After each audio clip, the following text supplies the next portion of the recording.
Jiwa manusia ibarat samudera yang luas. Kadang tenang, kadang bergelombang, dan kadang bergolak tanpa arah. Di dalamnya ada rahasia yang menentukan arah hidup kita. Dalam pandangan Islam, jiwa ini terbagi menjadi 3 jenis, dan dari sinilah kita belajar. Jiwa kita bisa menjadi jalan menuju cahaya atau terperangkap dalam kegelapan. Sahabat hati, sebelum kita melangkah lebih jauh, mari berhenti sejenak. Tarik napas dalam-dalam, pejamkan mata, dan tanyakan pada diri, jiwa macam apa yang sedang aku rawat hari ini? Karena mungkin, jawaban itu akan menentukan di mana kita akan berdiri kelak di hadapan Allah.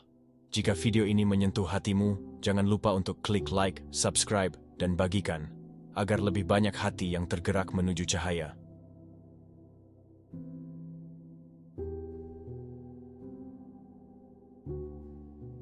Assalamualaikum warahmatullahi wabarakatuh. Sahabat hati yang dirahmati Allah, pernahkah kita duduk diam sejenak lalu bertanya kepada diri sendiri, aku ini sebenarnya berada di tingkat jiwa yang mana?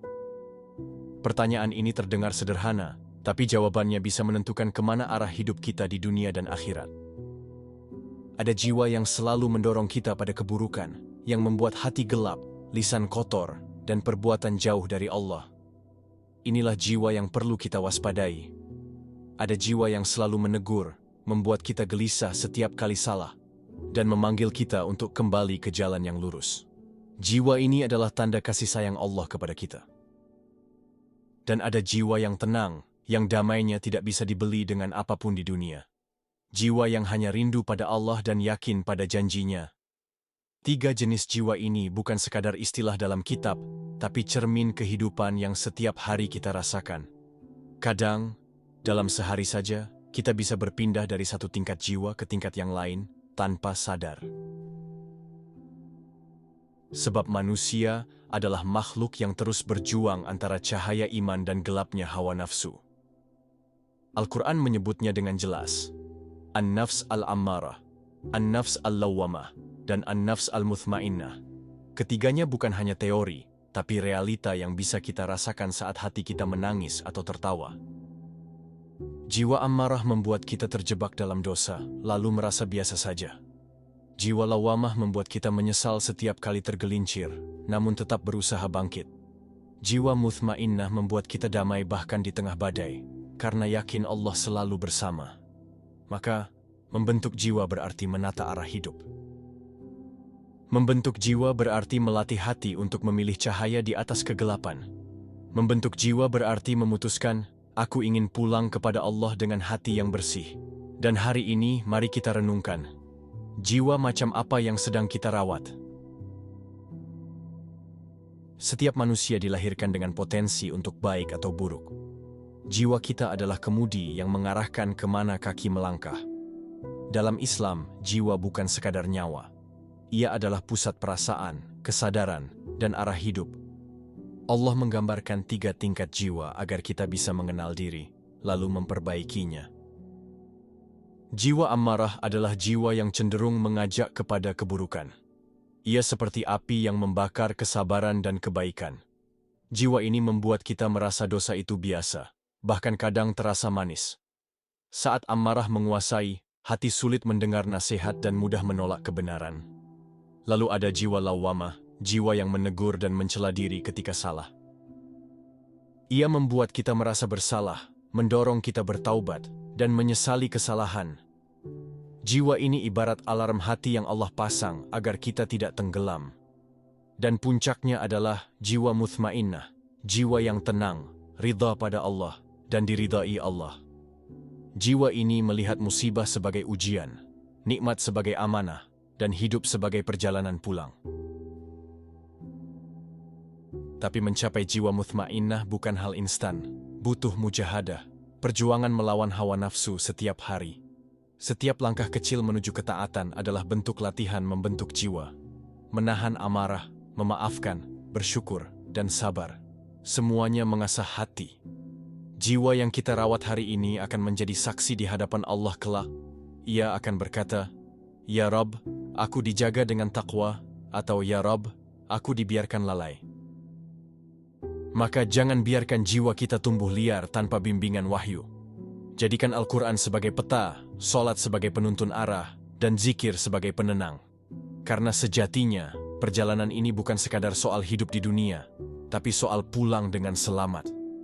Dan hanya jiwa yang mutmainnah yang akan disambut Allah dengan firman, "Wahai jiwa yang tenang, kembalilah kepada Tuhanmu." Ada saat di mana hati kita terasa berat untuk berbuat kebaikan, bahkan sekadar mengucap zikir pun seakan menjadi beban. Inilah saat jiwa amarah mulai memegang kemudi. Jiwa amarah adalah jiwa yang cenderung pada keburukan. Ia mengajak, membujuk, bahkan menyeret kita menuju apa yang dilarang Allah. Allah telah mengingatkan dalam Quran Surat Yusuf 53 bahwa nafsu itu selalu memerintahkan kepada kejahatan, kecuali yang dirahmati oleh Allah. Jiwa ini seperti api yang membara. Api yang panasnya tak terlihat, tapi membakar perlahan kesabaran dan kesucian hati kita. Saat ia berkuasa, dosa terasa biasa, bahkan terkadang terasa manis. Kita tahu itu salah, namun enggan melepaskannya. Ia membuat kita buta akan akibat. Seperti seseorang yang minum air laut, semakin diminum semakin haus, dan akhirnya tenggelam. Bahaya jiwa amarah adalah ia sering menyamar menjadi kenikmatan. Kita tertawa saat melakukannya, tapi hati kita menangis diam-diam. Ia bisa datang dari bisikan syaitan, dari lingkungan yang buruk, atau bahkan dari kebiasaan yang kita pelihara tanpa sadar. Ketika jiwa amarah menguasai, suara hati nurani akan perlahan menghilang. Kita akan mulai mencari pembenaran, bukan kebenaran. Namun, kabar baiknya, Allah tidak membiarkan kita terjebak selamanya. Dia memberikan pintu taubat seluas langit dan bumi. Tapi pintu itu hanya bisa diketuk jika kita mau sadar bahwa jiwa amarah ini harus ditundukkan, bukan diikuti. Pernahkah kamu merasa gelisah setelah melakukan kesalahan, meski orang lain tidak mengetahuinya? Itulah tanda jiwa lawwamah sedang berbicara.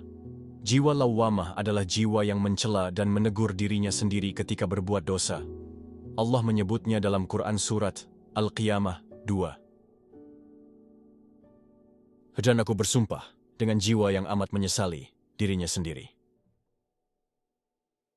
Jiwa ini seperti alarm hati yang dipasang oleh Allah agar kita tidak berjalan terlalu jauh di jalan yang salah.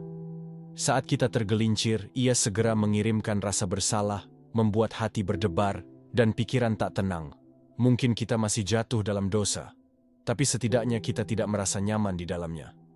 Jiwa lawwamah adalah tanda bahwa hati kita belum mati. Ia masih hidup, masih punya cahaya, walau redup. Pada tahap ini, kita mulai belajar memperbaiki diri. Kadang terjatuh, kadang bangkit, tapi tidak menyerah. Kita mulai mendekat pada Allah, meski langkahnya masih tertatih. Kita mulai mendengar ayat Al-Quran lalu merasa tersentuh, bukan hanya sekadar mendengar suara. Jiwa lawwamah mengajarkan bahwa penyesalan adalah awal dari perubahan, dan perubahan adalah awal dari keselamatan. Selama jiwa ini masih berbisik, berarti kita masih punya harapan untuk menjadi lebih baik. Jiwa mutmainnah, an-nafs al-mutmainnah. Inilah tingkat jiwa tertinggi, jiwa yang tenang, damai, dan ridha pada ketentuan Allah. Jiwa mutmainnah adalah jiwa yang selalu ingat Allah, dalam senang maupun susah. Allah memanggil jiwa ini dalam Quran Surat Al-Fajr 27 dan 28. Wahai jiwa yang tenang, kembalilah kepada Tuhanmu dengan hati yang ridha dan diridhai. Jiwa ini melihat dunia bukan sebagai tujuan, melainkan sebagai jalan untuk pulang. Saat mendapat nikmat, ia bersyukur. Saat mendapat ujian, ia bersabar. Ia tidak iri pada orang lain, karena hatinya penuh rasa cukup. Jiwa mutmainnah tidak mudah terguncang oleh komentar manusia, karena ia hanya mencari ridha Allah. Ia merasakan ketenangan yang tidak bisa dibeli oleh harta, jabatan, atau popularitas. Ketenangan itu datang dari keyakinan bahwa Allah selalu bersama, bahkan di saat semua orang pergi. Jiwa ini tidak lahir dalam semalam. Ia terbentuk dari latihan hati, mujahadah, doa, dan kesabaran panjang. Setiap godaan dunia bisa datang, tapi jiwa mutmainnah sudah punya benteng yang kokoh, yaitu keimanan. Jika kita bisa meraih jiwa ini, maka kita akan pulang kepada Allah dengan wajah yang berseri. Hidup ini adalah perjalanan panjang di antara 3 jiwa, ammarah, lawwamah, dan mutmainnah. Kita semua pernah menjadi ammarah, terjebak dalam godaan, larut dalam kesalahan, dan merasa sulit kembali. Kita pun pernah berada di titik lawwamah, di mana hati terus mengingatkan, rasa bersalah menghantui, dan air mata menjadi teman malam. Dan mungkin, sesekali, kita merasakan mutmainnah, damai, pasrah, dan yakin penuh kepada Allah. Namun, perjalanan ini bukan garis lurus. Kadang kita naik, kadang kita turun. Kadang hati kita jernih, kadang keruh. Yang membedakan hanyalah satu. Apakah kita mau terus berjalan menuju cahaya, atau menyerah dalam kegelapan? Jiwa yang kuat bukanlah jiwa yang tak pernah jatuh, tapi jiwa yang selalu bangkit kembali untuk Allah. Jiwa yang indah bukanlah jiwa yang sempurna, tapi jiwa yang selalu rindu kepada Rabb-Nya. Dan jiwa yang selamat bukanlah jiwa yang bebas dari ujian, tapi jiwa yang tetap bertahan dalam iman meski diterpa badai. Karena pada akhirnya, ketika semua langkah berhenti dan semua napas terhenti, hanya satu yang kita bawa pulang, jiwa yang kita bentuk selama di dunia. Semoga saat itu tiba, Allah memanggil kita dengan lembut. Wahai jiwa yang tenang, kembalilah kepada Tuhanmu. Dan kita pun tersenyum, karena tahu, kita pulang dalam keadaan diridai. Jiwa itu ibarat taman. Jika disirami iman, ia akan menumbuhkan bunga-bunga kebaikan. Tapi jika dibiarkan, ia akan dipenuhi duri dan rumput liar hawa nafsu. Karena itu, membentuk jiwa bukanlah pilihan, melainkan kebutuhan. Kita tidak bisa berharap ketenangan jika hati kita jarang disentuh oleh zikir. Tidak mungkin kita meraih mutmainnah jika kita enggan melawan amarah dalam diri. Perjalanan ini adalah perjalanan mujahadah, perjuangan melawan diri sendiri. Musuh terberat kita bukanlah orang lain, tapi nafsu yang bercokol di hati. Setiap hari, ia menuntut makanan berupa syahwat dan kemalasan. Dan setiap hari, kita harus memberinya penawar berupa kesabaran dan iman. Mujahadah ini tidak selalu mudah, karena seringkali godaan datang dalam bentuk yang indah. Kadang godaan itu tersenyum manis, kadang ia datang dalam wujud kemewahan yang memikat mata. Kadang ia berbisik lembut, tak apa sekali saja. Dan saat itu, kita harus sadar bahwa sekali saja bisa menjadi pintu menuju kehancuran jiwa. Karena itu, melawan hawa nafsu bukan sekadar soal kekuatan, tapi soal kesadaran. Kesadaran bahwa hidup ini hanya sebentar dan kematian semakin dekat. Kesadaran bahwa semua yang kita kejar di dunia akan ditinggalkan. Kesadaran bahwa jiwa inilah yang akan berdiri di hadapan Allah. Itulah sebabnya kita perlu melatih hati untuk mengenal Tuhannya. Hati yang kenal Allah akan lebih mudah menolak yang sia-sia. Salah satu latihan hati adalah sholat. Sholat bukan hanya kewajiban, tapi juga penyembuh luka batin. Dalam sujud, kita meletakkan semua beban di hadapan Allah. Dalam ruku' kita tunduk mengakui kebesarannya. Dalam salam kita mengucapkan kedamaian kepada seluruh alam. Sholat adalah napas jiwa. Tanpa sholat jiwa akan lemah. Selain sholat, zikir adalah pelindung hati. Setiap kali lidah mengucap subhanallah, alhamdulillah, Allahu akbar, hati akan mendapatkan kekuatan baru. Zikir adalah senjata saat hati mulai letih. Dan taubat adalah jalan pulang ketika kita tersesat. Namun jiwa juga dipengaruhi oleh lingkungan. Teman yang baik akan membimbing kita ke cahaya. Teman yang buruk akan menuntun kita pada kegelapan. Karena itu, pilihlah pergaulan yang membawa kita lebih dekat kepada Allah. Jangan biarkan kita berjalan bersama orang yang hanya membuat hati kosong. Carilah majelis ilmu, karena di sana jiwa akan diberi makanan yang bergizi. Carilah guru yang mengingatkan, bukan yang memanjakan hawa nafsu kita. Lingkungan yang baik adalah benteng jiwa. Dan benteng itu akan menjadi penyelamat ketika badai datang. Sebab badai pasti datang. Dan hanya jiwa yang siap yang akan bertahan. Tujuan kita adalah jiwa mutmainnah. Jiwa ini bukan berarti hidup tanpa masalah, tapi hati tetap damai di tengah masalah. Jiwa ini bukan berarti kaya harta, tapi kaya rasa syukur. Jiwa ini bukan berarti tidak pernah diuji, tapi selalu kuat menghadapi ujian. Jiwa ini tidak iri, karena ia tahu setiap takdir sudah diatur oleh Allah. Jiwa ini tidak sombong, karena ia tahu semua yang dimiliki hanyalah titipan. Jiwa ini tidak gelisah, karena ia percaya janji Allah. Jiwa ini tidak mudah tergoda, karena ia selalu ingat akhirat. Mutmainnah adalah puncak kebahagiaan yang hakiki. Dan untuk sampai ke sana, kita harus mau melewati proses panjang. Proses itu adalah perjalanan pulang. Kita berjalan dari kegelapan menuju cahaya, dari kelalaian menuju kesadaran, dari ammarah menuju lawwamah, lalu menuju mutmainnah. Perjalanan ini penuh jatuh bangun, tapi setiap bangkit adalah kemenangan. Dan setiap kemenangan adalah langkah menuju ridha Allah. Hingga suatu hari, ketika semua langkah berhenti, kita dipanggil dengan lembut. Wahai jiwa yang tenang, kembalilah kepada Tuhanmu. Dan saat itu, semua lelah terbayar, semua luka terobati, semua rindu terjawab, karena kita pulang dengan jiwa yang diridai. Hidup ini pada akhirnya adalah tentang bagaimana kita menjaga hati agar tetap bersih di tengah dunia yang penuh debu. Tentang bagaimana kita menundukkan amarah, mendengarkan lawwamah, dan meraih mutmainnah. Tentang bagaimana setiap langkah kita adalah perjuangan untuk pulang dengan wajah yang berseri di hadapan Sang Pencipta. Kita akan selalu diuji. Ada hari di mana kita kuat, ada hari di mana kita lemah, ada hari di mana kita menang melawan hawa nafsu, ada hari di mana kita kalah. Tapi Allah tidak pernah menilai kita dari seberapa sering kita jatuh, melainkan seberapa sering kita bangkit untuknya. Maka, jangan berhenti melangkah.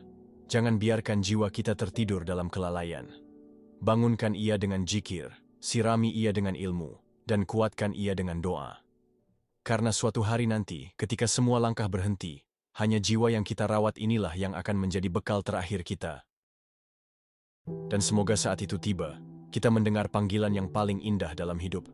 Wahai jiwa yang tenang, kembalilah kepada Tuhanmu dengan hati yang ridha dan diridai. Masuklah ke dalam golongan hambaku, dan masuklah ke dalam surgaku. Sahabat hati, mari kita hentikan sejenak semua kesibukan. Mari kita tundukkan kepala, tenangkan hati, dan letakkan semua beban di hadapan Allah. Kita datang bukan sebagai hamba yang sempurna, tapi sebagai hamba yang selalu rindu untuk kembali. Kita datang dengan luka, dosa, dan air mata, tapi kita yakin rahmatnya jauh lebih luas daripada segala khilaf kita. Mari kita satukan hati, kita buka kedua tangan, kita sebut namanya. Karena tidak ada doa yang terlalu kecil bagi Allah, dan tidak ada dosa yang terlalu besar untuk Dia ampuni. Allahumma salli ala Sayyidina Muhammadin wa ala alihi wa sahbihi ajma'in.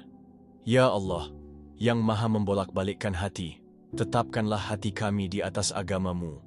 Ya Allah, bersihkanlah jiwa kami sebagaimana Engkau telah membersihkan jiwa hamba-hamba-Mu yang Engkau cintai. Hilangkan dari hati kami sifat sombong, dengki, dan cinta berlebihan pada dunia. Gantilah dengan hati yang penuh sabar, syukur, dan ridha pada segala ketentuan-Mu. Jadikanlah kami termasuk golongan jiwa yang tenang, yang akan Engkau panggil kelak dengan firman-Mu. Wahai jiwa yang tenang, kembalilah kepada Tuhanmu dengan hati yang ridha dan diridai. Amin ya Rabbal Alamin. Terima kasih telah menyimak hingga akhir. Semoga setiap kata yang terucap menjadi pengingat bagi kita semua. Mari kita saling mendoakan, agar kelak kita pulang kepada Allah dengan jiwa yang tenang. Wassalamualaikum warahmatullahi wabarakatuh.